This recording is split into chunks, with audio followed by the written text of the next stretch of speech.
रेहान उठो बेटा, 8 बज गई है, चलो। रेहान चलो उठो, 8 बजने आ गई है।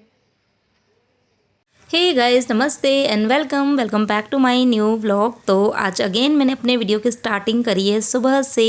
तो आप सभी को प्यारी प्यारी सी गुड मॉर्निंग। तो सुबह के भी 8 बजे का टाइम हो रहा है और बच्चे यहाँ पर सो रहे थे, तो उन दोनों को मैंने आवाज़ लगाई है। और आजकल मैं दोनों को ना अभी छुट्टियाँ चल रही है, मतलब विंटर वैकेशन भी है और 2 तारीख से बच्चों के प्री बोर्ड भी स्टार्ट होने वाले हैं, तो एग्ज़ाम की प्रिपरेशन लीव भी आप समझ सकते हो। तो रात को ना कई बार ऐसा हो जाता है कि बच्चे सोते सोते थोड़ा सा लेट हो जाता है पढ़ते पढ़ते ना, तो मैं उनको सुबह थोड़ा लेट ही उठाती हूँ, 8, सवा 8, साढ़े 8 तक, ताकि फिर उसके बाद में बच्चे पूरा दिन आराम से अपनी स्टडी कर सके। तो यहाँ पर दोनों बच्चों को मैंने आवाज़ लगाई और ये सोफ़े के कवर जो थे वो मैंने रात को ही मशीन में डाल दिए थे। आज एक्चुअली मुझे ना कपड़े 2 बार के धोने हैं, मतलब मशीन जो है वो मुझे 2 बार की लगानी है।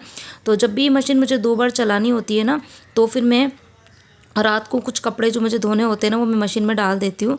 तो सोफ़े के कवर भी डाल दिए थे, सरफ़ वगैरह डाल के ही मैं सोई थी। तो जैसे ही उठी थी तो उठते से ही मैंने मशीन ऑन कर दी, ताकि एक बार की मशीन टाइम से चल जाए, ताकि मैं दूसरी बार के कपड़े जो है वो डाल सकूँ। और अभी घड़ी में 8:20 का टाइम हो रहा है। और कल रात को मैं गई थी डी मार्ट, अर्जेंट मुझे डी मार्ट जाना पड़ा था। तो क्यों जाना पड़ा था वो मैं आपको आगे बताती हूँ कि मुझे अर्जेंट डी मार्ट क्यों जाना पड़ा था। तो वही सामान वहाँ पे पड़ा हुआ था। और यहाँ पर जो दूसरी बार का जो कपड़े हैं वो मैंने मशीन के अंदर डाल दिए हैं। खैर ये भी मैं धोने वाली नहीं हूँ, क्योंकि अभी मेरा भी नहाना बाकी है, बच्चे भी नहाएंगे तो उनके भी कपड़े निकलेंगे। तो वो सारे कपड़े फिर मैं एक साथ मशीन में डाल के फिर ही मशीन चालू करूँगी। तो अभी मैं सिर्फ कपड़े डाल रही हूँ, सर्फ़ डाल रही हूँ और उसको वॉशिंग टाइम पर ऑन कर दूँगी, ताकि कपड़े कुछ देर भिगो के फिर धो ना मशीन में, तो कपड़े अच्छे से धुल जाते हैं। और वैसे भी ये फुल ऑटोमेटिक मशीन है, तो उसका यही फ़ायदा है कि एक बार के कपड़े आप अंदर डाल दो ना, तो फिर कपड़े पूरे धुल के ही बाहर निकलते हैं। बाकी सेमी ऑटोमेटिक मशीन में ना ये झंझट रहता है कि कपड़े एक बार धुल जाए तो फिर उनको हमको पानी से अगेन धोना है, तो उसको दूसरे वाले टब में डालना पड़ता है, शिफ्ट करना पड़ता है। तो ये चीज़ें इस मशीन में नहीं है। और मशीन के बारे में मतलब कमेंट आता है कि आपकी मशीन कौन सी है। तो जो मेरी मशीन है वॉशिंग मशीन, वो IFB की है, 7.5 kg की मशीन है और करीबन 8 साल हो गए हैं, बहुत अच्छे से चल रही है, कोई तकलीफ़ नहीं है। अब उसके बाद में मैं सीधे आ गई थी बाथरूम के अंदर। दोनों बच्चे उठ चुके थे, दोनों के लिए दूध वगैरह तो मैंने पहले ही बना दिया था, मतलब सुबह ही बना देती हूँ सबके एक ही साथ में दूध।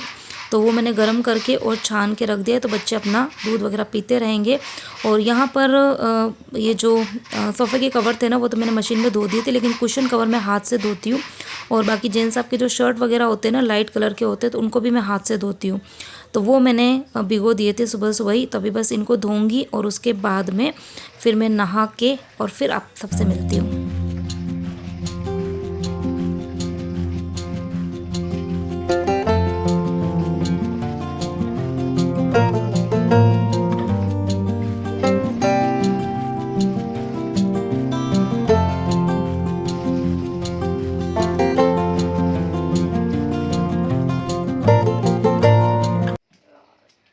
बाल्टी भर के रखी हुई है मैंने, तो पहले नहा ले, ठीक है। बाल्टी तेरी रखी हुई है मैंने। और रेहान तू क्या करेगा, अभी अंदर रख, हाँ बिस्तर दोनों अंदर रख दे। तो यहाँ पर नहा के निकल चुकी थी, कपड़े वगैरह धोए, पूरा बाथरूम वगैरह पूरा धो के और बस नहा के मैं निकल गई हूँ। और यहाँ पे मैं नहा के निकल गई थी, तब तक बच्चे जो थे वो अपना सिर्फ ब्रश किया था। तो मैं इसीलिए थोड़ा सा उनको डांट रही थी कि थोड़ा सा जल्दी जल्दी कर लो, क्योंकि मैं तुमको लेट इसीलिए उठाती हूँ ताकि तुम्हारी नींद अच्छे से पूरी हो जाए और उसके बाद में तुम तुम्हारे काम जो है वो फटाफट से कर पाओ। लेकिन बच्चे हैं वो उनके हिसाब से ही चलेंगे। तो यहाँ पर बस दोनों को थोड़ा बहुत मैंने डांट वगैरह लगाई ताकि वो जल्दी से अपने काम कर ले। और अभी अब थोड़ा सा मुझे लेट हो रहा था, लेट इसलिए हो रहा था क्योंकि एक टारगेट लेके चलती हूँ सुबह सुबह की 9:30 बजे तक, मतलब सब लोग मंदिर से आते हैं ना, उसके पहले तक मेरा लंच वगैरह अच्छे से बन जाना चाहिए और मैं नहा धो के रेडी भी हो जाऊँ और छोटे मोटे मेरे काम जो है वो करके मैं भी मंदिर चली जाऊँ। लेकिन आज थोड़ा सा लेट होने वाला है, अभी तक तो लेट नहीं हुआ था, आगे लेट होगा। क्यों होगा वो भी मैं आपको आगे बताती हूँ। और यहाँ पर बस थोड़ी बहुत मैंने अपनी स्किन की केयर वगैरह करी, क्योंकि ना अभी भी सुबह सुबह कर लो तो ठीक है। गर्मियों में तो ऐसे कुछ केयर वगैरह करने की ज़रूरत नहीं पड़ती है, ठीक ही रहता है। लेकिन अभी सर्दियों में ना मतलब थोड़ा सा ना फेस के ऊपर टैनिंग वगैरह हो जाती है, तो सीरम लगा देती हूँ और सनस्क्रीन लगाती हूँ, इससे ज़्यादा तो कुछ नहीं करती। और बाल वगैरह मैंने बना दिए थे। और हाँ, डी मार्ट में गई थी, तो वो जो सामान मैं लेकर आई हूँ मुझे आप लोगों के साथ शेयर करना है क्या क्या चीज़ें लेकर आई हूँ। अगर नहीं करूँगी ना तो मेरे पास में कमेंट आता ही है कि श्रद्धा डी मार्ट से क्या सामान लेकर आई हो, कितना बिल बना है, आप बताओ, अच्छा लगता है। तो अभी मुझे ना वो सब चीज़ें आप लोगों के साथ शेयर करनी, इसलिए मैं थोड़ा सा जल्दी जल्दी कर रही हूँ। तो यहाँ पर सामान मैं बाद में बताऊँगी, पहले हाँ, दाल मैंने सुबह भिगो दी थी। तो दाल मैंने अभी चढ़ा दी, मूंग की दाल बना, मूंग और 2-3 दालें मैंने मिक्स करी है, तो मिक्स दाल बनाने वाली हूँ, तो वो मैंने चढ़ा दी थी और आटा लगा दिया था और चावल मैंने भिगो दिए थे। और अब मैं सीधे आ गई हूँ आप लोगों को डी मार्ट का सामान बताने के लिए। तो चलिए फटाफट से शेयर करते हैं कि डी मार्ट से क्या क्या सामान लेकर आई हूँ।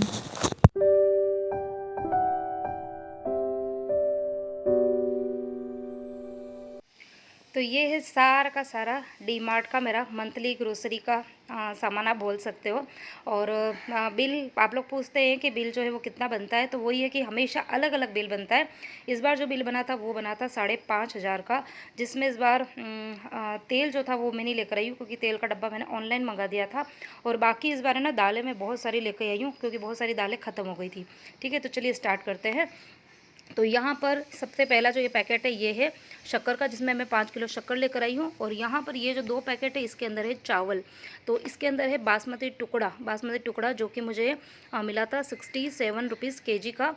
और इसके अलावा ये जो चावल है ना ये मैं लेकर आई हूँ 45 रुपीज़ के के, क्योंकि अभी खिचा पापड़ वगैरह बनाएंगे ना तो उसके अंदर ये वाले चावल जो है वो लगेंगे। और इसके जो खिचे पापड़ बनते हैं वो काफ़ी अच्छे बनते हैं, हर साल मैं ये वाले लेकर आती हूँ। तो ये है शायद 3 या 3.5 किलो है। तो ये वाले चावल, तो 2 वैरायटी के मैं चावल लेकर आई हूँ। उसके बाद में यहाँ पर मैं मुरमुरे के 2 पैकेट लेके आई हूँ क्योंकि अभी बच्चों के छुट्टियाँ हैं, एग्ज़ाम्स आने वाले हैं, तो मैं सोचती हूँ कि चिवड़ा बना दूँगी और बाकी बच्चे भेल वगैरह बना के भी खा सकते हैं। और इस बार मैं ये भुजिया सेव लेकर आई हूँ बीकाजी की, 1 किलो का पैक है, काफ़ी अच्छा खासा डिस्काउंट रहता है इसके ऊपर। और पार्ले जी का ये छोटा सा पैकेट लेके आई हूँ। कसूरी मेथी ख़त्म हो गई थी, तो वैसे तो नहीं, बच्चों के टिफ़िन जब बनाने होते हैं ना तब बड़ी काम आती है, लेकिन वही है कि बच्चों के स्कूल अभी स्टार्ट हो जाएंगे, टिफ़िन तो नहीं लेके जाएंगे, बट फिर भी मैं लेकर आ गई, एक एक्स्ट्रा पैकेट पड़ा रहना चाहिए। और उसके बाद में इस बार क्रीम हमेशा मैं निविया की लेके आती हूँ, इस बार मैं ना लैक्मे की लेकर आई थी, लैक्मे की लेकर आई हूँ। और ये ना 1 मिनट, हाँ, ये जो है ना 200 ग्राम का ये पैकेट है और ये मुझे पड़ा था 299 में, बाय 1 गेट 1 ऑफर था। निविया पर भी था और इस पर भी था। निविया जो थी वो 200 ग्राम की थी 263 रुपीज़ में और ये 299, ज़्यादा फ़र्क नहीं था। तो जेंट्स साहब ने बोला कि चलो इस बार चेंज करते हैं, तो ये वाला लेकर आई हूँ। और उसके बाद में ये छोटा सा वेस्लिन का डिब्बी लेकर आई हूँ, ये मम्मी जी ने मंगाया था। और उसके बाद में ये लेकर आई हूँ गुड़। तो हमेशा जो मैं लेकर आती हूँ ना केसर वाला गुड़, केसर ब्रांड का, वो था ही नहीं इस बार, तो इस बार मैंने ये वाला गुड़ जो है लेकर आई हूँ। और ये है ना अंदर पीस में है, तो ये मुझे थोड़ा सा अच्छा लगा कि चलो टुकड़ों में है ना तो टुकड़े करने नहीं पड़ेंगे। और उसके बाद में ये निरमा साबुन, आजकल ये मतलब पिछले टाइम भी मैं ये लेकर आई थी, पिछले महीने ये लेकर आई थी, ये वाला नया पैकेट आया है, तो ये वाला लेकर आई हूँ। निरमा का कपड़े धोने वाली साबुन है और ये नहाने वाली साबुन है। और उसके अलावा ये विम, आप लोग पूछते हो कि बर्तन जो किससे साफ़ करते हो, तो मैं विम बार ही लेके आती हूँ। पहले रिफ्लेक्ट की लेके आती थी, पर रिफ्लेक्ट की मुझे लगता है कि शायद उससे बर्तन जो है ना उसकी चिकनाई इतनी अच्छे से नहीं निकलती है, तो विम जो है वो मुझे काफ़ी अच्छा लगता है। उसके बाद मैं यहाँ पर 1 किलो पीनट्स लेकर आई हूँ, आधा किलो बादाम लेकर आई हूँ, ये पॉपकॉर्न की मक्खी लेकर आई हूँ क्योंकि वो ये कि बच्चों की छुट्टियाँ और दिन को बच्चों को मंचिंग के लिए कुछ ना कुछ चाहिए होता है रोज़ ना, तो ये मैं लेकर आई हूँ। तो ये काफ़ी महंगी मुझे मिली है, 75 की हाफ़ KG, यानी कि 150 रुपये किलो। तो आपके यहाँ पर पॉपकॉर्न की मक्खी की क्या रेट है मुझे बता देना, लेकिन हमारे यहाँ तो काफ़ी महंगी है। और चाय का मसाले के बारे में भी आप लोग पूछते रहते हैं, तो चाय का मसाला जब बनाऊँगी तो शेयर करूँगी। हाल फिलहाल में मैं लेकर आई हूँ ये इलायची के 2 पैकेट लेके आई हूँ। और बाकी काली मिर्च मेरे पास पड़ी थी, सौंठ मेरे पास पड़ा हुआ ही है। और ये लेके आई हूँ लौंग लेके आई हूँ। और ये चना लेकर आई हूँ, ये मसूर की दाल लेकर आई हूँ। और ये साबुत जो चना आता है ना बड़े वाले साइज़ का चना बिग, इसकी रेट थोड़ी सी ज़्यादा तो थी, बट मैं ये वाले लेके आई क्योंकि ये खाने में बड़े टेस्टी लगते हैं। छिलके वाली मूंग की दाल लेके आई हूँ 1 किलो, ये भी काफ़ी महंगी थी, ये थी 140 रुपये किलो। और मेथी दाने लेकर आई हूँ, ये थे 100 रुपीज़ KG, नहीं सॉरी 100 नहीं, 110 रुपये किलो। तो 1 किलो लेकर आई हूँ, आधा किलो के 2 पैकेट है। और बाकी चाय पत्ती तो यही 285 की हाफ़ kg सोसाइटी की ये लेकर आई हूँ। बच्चों के खाने के लिए कुछ कुरकुरे लेकर आई हूँ। और ये लेकर आई हूँ अपना सूजी के 3 पैकेट, ये मैं हमेशा लेके आती हूँ 3 किलो। और ये जो आते खारे सिंह वो लेकर आई हूँ। और ये वाला इस बार मुझे नया दिखा था स्क्रबर बर्तन साफ़ करने वाला, 19 रुपये का, सुपर स्क्रब ब्रांड का है। और सुपर स्क्रब जेनी मॉम करके ये मुझे फ़र्स्ट टाइम दिखा था, तो ये लेकर आई। और ये हो गई अपनी तूर दाल हो गई है, ये पीली वाली मूंग की दाल हो गई है। और ये वाला तो बालों में लगाने के लिए जो आता है गार्नियर का, ये 2-3 पैकेट लेकर आई हूँ। और ये साबुत मूंग लेके आई हूँ, साथ में एक नारियल लेके आई हूँ, चटनी वगैरह बनाएंगे तो। और ये है पैराशूट का छोटा वाला पैकेट। और बस ये सारे के सारे सामान जो है वो हो गए हैं। तो ये सारा सामान जो था वो मुझे पड़ा था 5,500 में। तो 9:10 का टाइम हो गया था। घड़ी इतनी जल्दी जल्दी भाग रही थी, और जितनी जल्दी घड़ी भाग रही थी ना, उतने जल्दी जल्दी मेरे हाथ भी चल रहे थे। तो वो ये कि टारगेट लेके चलो ना, तो थोड़ा सा ना टाइम का मैनेजमेंट बहुत ज़्यादा ज़रूरी होता है। अगर आप सुबह सुबह के काम जो है वो बिल्कुल अच्छे तरीके से कर लेते हो ना टाइम से, तो फिर आपका मन जो है वो बहुत अच्छा रहता है। मुझे तो ऐसा लगता है कि अगर आप अपने टाइम को एक टारगेट लेके चलो, एक टाइम का मैनेजमेंट करके काम करो ना, टाइम से अगर काम हो जाते हैं तो फिर आपका मन भी अच्छा रहेगा और आपको दूसरे कामों के लिए टाइम भी मिल जाएगा। और ये चीज़ मैं हमेशा बोलती रहती हूँ अपने वीडियोज़ के अंदर। तो यहाँ पर मैंने आपको सारा सामान बता दिया था। और अभी इतना मेरे पास में टाइम नहीं है कि मैं सभी चीज़ें, मतलब जो दालें हैं ना, उनको साफ़ करके और फिर डिब्बे में भरूँ। तो ये काम जो है वो मम्मी जी करेंगे दिन को, क्योंकि दिन को ना कुछ भी काम नहीं होता है। वो मतलब सो जाते हैं जल्दी ही, और मतलब आधा 1 घंटा वो सो के उठ जाते हैं, उसके बाद में फिर कुछ भी काम नहीं होता है।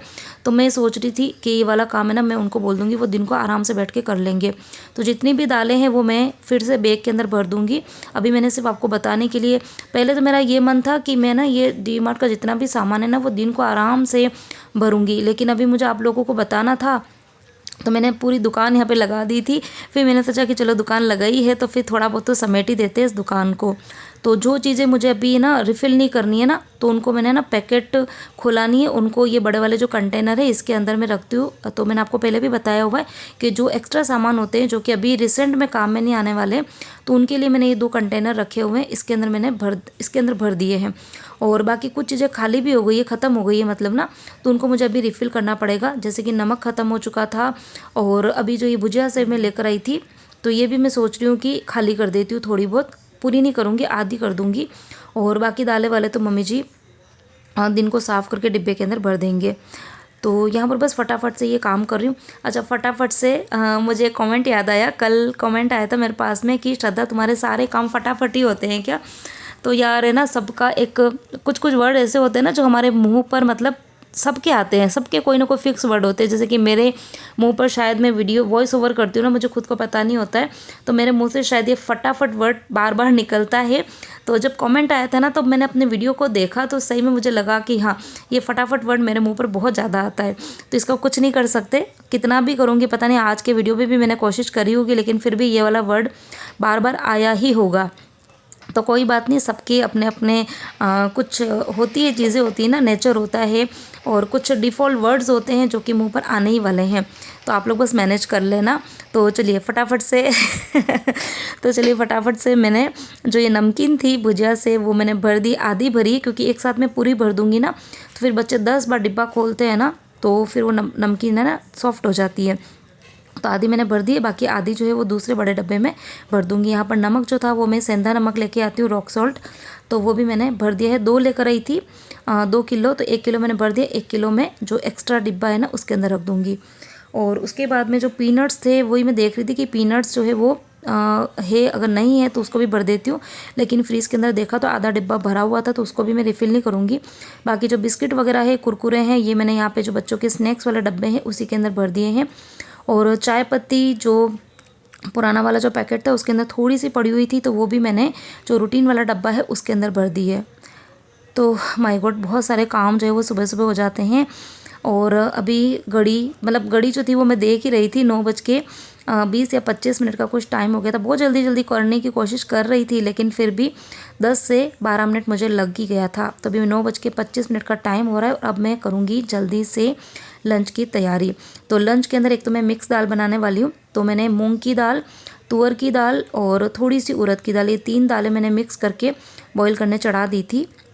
और साथ में मैं आज सूखी सब्जी कुछ नहीं बनाने वाली, क्योंकि आज मैं बनाऊंगी बहुत ही टेस्टी सी हरी चटनी। और मज़ा आ जाता है ठंड के अंदर, ये हरी चटनी जो है ना वो बहुत अच्छी लगती है। मक्की की रोटी के साथ भी खा लो आप, ज्वार की रोटी के साथ खा लो, बाजरे की रोटी के साथ खा लो, किसी भी सब्ज़ी की ज़रूरत नहीं है, खाली आप चटनी से भी खा सकते हो। और ये चटनी है ना मैं थोड़ी सी सूखी वाली बनाऊँगी। तो मैंने करीबन 8 से 10 हरी मिर्ची ली थी, ढेर सारा हरा धनिया लिया था और थोड़ा सा मैंने काली मिर्ची का पाउडर डाला है, थोड़ा सा नमक, थोड़ी सी लाल मिर्ची। आप चाहो तो साबुत लाल मिर्ची भी डाल सकते हो, लेकिन अभी मेरे पास में टाइम नहीं था, इसलिए मैंने जल्दी जल्दी में लाल मिर्ची का पाउडर डाल दिया था।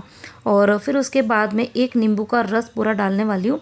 और नींबू नहीं हो तो आप इमली भी डाल सकते हो, लेकिन अभी मेरे पास में नींबू पड़े हैं। बहुत सारे नींबू आजकल मेरे पास में रहते हैं, क्योंकि नींबू बहुत सस्ते आ रहे हैं और अच्छे भी आ रहे हैं, बहुत ही रसीले रसीले से नींबू आ रहे हैं। तो मैंने एक पूरा नींबू इसमें निचोड़ दिया था और बिल्कुल ज़रा सा पानी मैं इसके अंदर ऐड करूँगी, क्योंकि बिना पानी के ना फिर चटनी ना बिल्कुल पिसती नहीं है। तो इसलिए मैंने ज़रा सा पानी ऐड किया और पल्स मोड पर मैं इसको चलाने वाली हूँ। तो बहुत अच्छी सी, बहुत टेस्टी ये चटनी बनती है, एक बार आप ज़रूर ट्राई करना। और अच्छी लगती है, मतलब मक्की की रोटी के साथ में तो इतनी अच्छी लगती है। मतलब मुझे पता है शादी से पहले मतलब मम्मी बनाती थी ना, तो ऐसी सूखी सूखी चटनी बनाती थी और फिर है ना गरम गरम मक्की की रोटी के ऊपर हम है ना पूरी एक लेयर बना देते थे इस चटनी की, और फिर है ना कोई सब्ज़ी की ज़रूरत नहीं होती थी, ऐसे ही खाते थे, बहुत टेस्टी लगती थी। तो चलिए आज चटनी की रेसिपी मैंने आपके साथ में डिटेल में शेयर कर दी है, तो एक बार आप लोग ट्राई ज़रूर करना। और इसके अलावा आप और भी कुछ ऐड करना चाहते हो तो आप वो भी ऐड कर सकते हो। और अब यहाँ पर फटाफट से मैं दाल को लगा रही हूँ तड़का। तो आज तड़के वाली दाल बनने वाली है, तो इसकी भी मैं रेसिपी शेयर करूँगी। तो आप लोगों की शिकायत रहती है कि मैं रेसिपी अच्छे से नहीं बताती हूँ, तो इसीलिए आजकल मैं अपनी कोशिश कर रही हूँ कि रेसिपी जो है वो अच्छे से शेयर करूँ। और कल मैंने बनाई थी मूंग की नींबू वाली कढ़ी, जो जल्दी जल्दी में मतलब हो जाता है। सुबह सुबह इतना जल्दी जल्दी काम करते हैं ना, तो सभी चीज़ें रिकॉर्ड करना पॉसिबल ही नहीं हो पाता है चाह कर भी, क्योंकि हर एक एंगल में अगर सेट करने बैठूँ ना तो मुझे 2-3 घंटे लग जाएंगे। तो वही है कि घर में अभी देखो मम्मी जी बाबूजी भी है, तो सबका ध्यान रखना पड़ता है, सबके हिसाब से काम करने होते हैं, तो कुछ चीज़ें जो है वो मिस हो जाती है। लेकिन हाँ, कोशिश करूँगी नेक्स्ट टाइम जब मैं बनाऊँगी। किसने मुझे पूछा था कि आपने किसकी कढ़ी बनाई है, क्या सब्ज़ी बनाई है, बहुत दूर से बताया, पता ही नहीं चल पाया। तो कल मैंने जो साबुत मूंग होते हैं ना उसकी नींबू वाली कढ़ी बनाई थी। खैर मैंने वर्बली डिटेल में पूरी अच्छे से शेयर करी थी, लेकिन पता नहीं शायद समझ में आया कि नहीं आया, लेकिन हाँ नेक्स्ट टाइम ज़रूर शेयर करूँगी। और यहाँ पर बातों बातों में ये भी वीडियो मेरा आगे बढ़ चुका है। तो तेल के अंदर मैंने राई नहीं डाली थी, सिर्फ जीरा और हींग डाला था, हरी मिर्ची डाली थी, और जो करी पत्ते थे ना, जब मैंने दाल बॉईल करी थी उसके अंदर भी मैंने 8 से 10 करी पत्ते डाल दिए थे। और यहाँ तड़के में भी मैंने जो सूखे करी पत्ते थे ना उसको हाथ से क्रश करके डाल दिए थे। और फिर उसके बाद में 2 मीडियम साइज़ के टोमेटो मैंने डाले हैं। और फिर मैंने इसके अंदर लाल मिर्ची, हल्दी, नमक और धनिया पाउडर डाला था, और थोड़ा सा मैंने काली मिर्ची का पाउडर था ना वो भी ऐड किया। और एक ट्विस्ट मैंने यहाँ पर दिया था, और इसकी वजह से दाल का टेस्ट जो था ना वो दुगना हो गया था। खैर मैंने इंटेंशनली नहीं करा था। जो मैंने चटनी पीसी थी ना तो वो बिल्कुल कम पानी के साथ पीसी थी, तो उसकी वजह से बहुत सारी चटनी जार में चिपक गई थी। तो मैंने ना उसके अंदर थोड़ा सा पानी डाल के उसको मैंने इस दाल में ऐड कर दिया। और मुझे नहीं पता था कि इसकी वजह से दाल का टेस्ट जो है वो इतना बढ़ जाएगा। तो खैर आज तो मैंने इंटेंशनली नहीं करा था, लेकिन अगली बार अगर चटनी बनाऊंगी ना थोड़ी सी चटनी इस दाल के अंदर डाल दूंगी। तड़के वाली दाल में बहुत अच्छा टेस्ट आया था, बहुत ही अच्छा। किसी को मैंने बोला नहीं था एक्चुअली, लेकिन जब सब दाल खा रहे थे ना तो ये दाल मतलब बोल रहे थे कि आज दाल का एक अलग ही टेस्ट आ रहा है, बहुत अच्छा टेस्ट आ रहा है। फिर मैंने बोला था कि हाँ ये चीज़ मैंने करी, तो मैंने सोचा कि चलिए आप लोगों के साथ में भी शेयर कर देते हैं। तो आप लोग भी ये वाला ट्रिक ज़रूर करके देखना, अच्छी बनी थी दाल। तो यहाँ पर बस सब लोग मंदिर से आ चुके थे, और बाबूजी ने तो दूध सुबह ही पी लिया था, मम्मी जी का रह गया था, क्योंकि जल्दी जाते हैं ना मंदिर तो रह ही जाता है। तो फिर यहाँ पर मैंने उनको दूध गर्म करके दे दिया, वो गए बाहर दूध पीने के लिए। और यहाँ पर दाल बनी गई थी, तो दाल की कढ़ाई थी ना वो मैंने छोटे वाले गैस पे रख दी, ताकि कम आंच पे दाल उबलती रहेगी। और बीच वाले गैस पे मैंने चावल चढ़ा दिए हैं, और बस अब जल्दी से बनाएंगे रोटी, फटाफट से बनाते हैं रोटी, क्योंकि ना इस टाइम पे सबको भूख लगती है। और हाँ, एक ये कमेंट भी मेरे पास में आता है कि आप लोग कभी नाश्ता नहीं बनाते हो क्या, कभी आपके मुंह से नहीं सुना कि नाश्ता बनाया, ब्रेकफास्ट बनाया। तो हाँ जी, नाश्ता नहीं बनता है मेरे घर पर, क्योंकि देखो हमारे घर का मतलब मोस्ट ऑफ रूल्स यही है कि सब लोग मंदिर से आने के बाद में ही खाना खाते हैं। तो सुबह 7:30 बजे जैन साहब, मम्मी जी, बाबूजी ये सब मंदिर जाते हैं, घर आते आते उनको 9:30 पौने 10 हो जाती है। और मैं भी सुबह थोड़ी बहुत लंच की तैयारी करके फिर मंदिर जाती हूँ, तो मैं भी उन लोगों के साथ में आती हूँ। और मंदिर जाने से पहले हम लोग कुछ खाते नहीं हैं, खाली चाय वगैरह पी लेते हैं, चाय दूध पीना तो पी लेते हैं, लेकिन खाना वाना कुछ नहीं खाते हैं। तो ये हमारा रूल्स है, घर का शुरू से है। बच्चों के ऊपर कोई ऐसी पाबंदी नहीं है, बच्चे खा लेते हैं, लेकिन हम जो बड़े हैं, हम बड़ों का ये रूल्स है कि मंदिर से आने के बाद में ही हम लोग कुछ भी खाते पीते हैं। अब जब हम 10 बजे मंदिर से आते हैं, उसके बाद में यदि हम नाश्ता करेंगे ना, तो फिर हम खाना कब खाएंगे। और आप सबको अब तक शायद पता चल गया होगा कि हमारा सबका जो डिनर है वो शाम को बहुत जल्दी होता है, सनसेट से पहले ही हम लोग खा लेते हैं, मतलब सर्दियों में 6 बजे से पहले और गर्मियों में 7 बजे से पहले। तो यदि हम ब्रेकफास्ट करेंगे तो फिर हमारा सुबह का लंच लेट हो जाएगा, तो फिर हम डिनर कब करेंगे। तो इसीलिए हम लोग फिर ब्रेकफास्ट जो है वो जनरली नहीं बनाते, लेकिन कभी कभी अगर मूड होता है तो बना भी लेते हैं। ऐसा नहीं कि बिल्कुल नहीं बनेगा, कभी कभार हो जाए तो बना भी लेते, लेकिन हाँ अक्सर नहीं बनता है। तो यही रीज़न था। तो शायद जिसने कमेंट किया था उनको आंसर मिल गया होगा। तो यहाँ पर सबका खाना पीना हो चुका था, खाली मेरा और मम्मी जी का बाकी था। लेकिन यहाँ पर जैन साहब शॉप पे जा रहे थे, तो मुझे एकदम से काम याद आ गया कि मैं इनसे करवा दूँ। तो अभी आज या कल में हो सकता है कि मैं खिचिया पापड़ बनाऊँ। तो उसकी जो मशीन है ना, वो मैं ऊपर वाले कैबिनेट में रखती हूँ। मैं भूल गई थी, मुझे लग रहा था कि शायद मैंने फर्स्ट वाले कैबिनेट में रखी है, लेकिन वो बीच वाले कैबिनेट में थी। तो यहाँ पर ये मुझे बोलते हैं कि जब ऊपर चढ़ने का कुछ काम हो ना, तो या तो तू लैडर लगाया कर या फिर तू मुझे बोला कर। तो मैंने सोचा कि चलो जब यहाँ पर ये भी हैं तो मैं इन्हीं से काम करा लेती हूँ, बाहर से लैडर कौन उठा के लेकर आएगा। तो यहाँ पर बस ये वाला काम मैंने इनसे करवा दिया। और इसी के साथ में इस व्लॉग को भी मैं यहीं पर एंड करूँगी। काम तो मेरे बहुत सारे बाकी है, खाना पीना भी बाकी है, लेकिन वो मेरे चलते रहेंगे। और आज का व्लॉग यदि आपको अच्छा लगा हो, मेरा डी मार्ट का होल वीडियो अच्छा लगा हो, कुछ भी वीडियो में चीज़ पसंद आई हो, तो वीडियो को लाइक करना, शेयर करना, कमेंट करना।